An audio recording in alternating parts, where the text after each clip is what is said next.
Ay!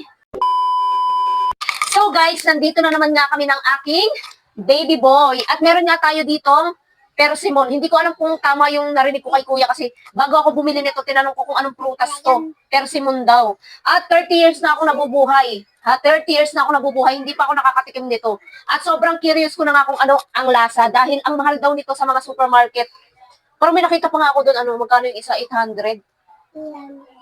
At ito na nga, sa sobrang curious ko kanina, namalengke kami ni Papa Plates, may nakita akong ganito, 40 pesos daw ang isa, kaya bumili ako dahil gusto ko siyang tikman. Dahil ate ko, nakikita ko siya sa mga nagmumukbang.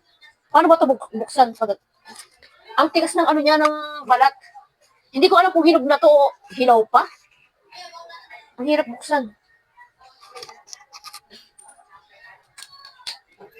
Ang hirap niyang mabuksan. Ang hirap na mabuksan, Wait lang, kuha tayo ng pambukas.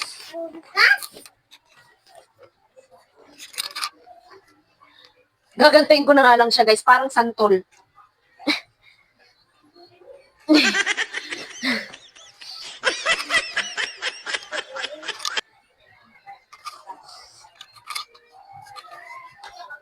Ikakat ko na nga lang dahil ang hirap pala nitong buksan.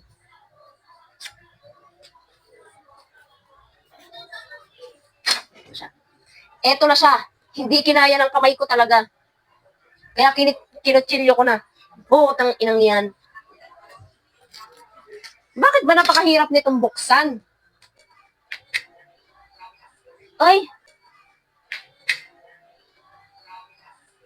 Ay!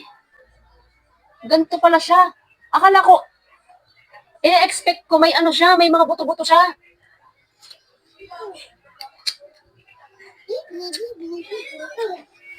Binabalatan ba to? Hindi ko talaga alam kung paano kumain ito.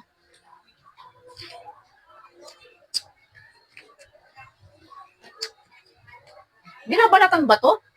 Akala ko pagbukas may mga buto-buto. Wala oh. Para siyang lasang ano. Apple. Na may pagkaperas. Hindi kasi, binabalatan ba to?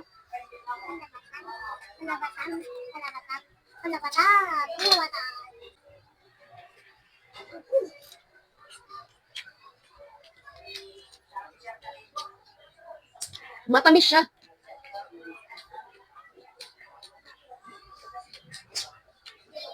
Para siyang apple, lasang apple na lasang. Akala ko talaga may mga buto-butong maliliit. Hindi pala. Yeah.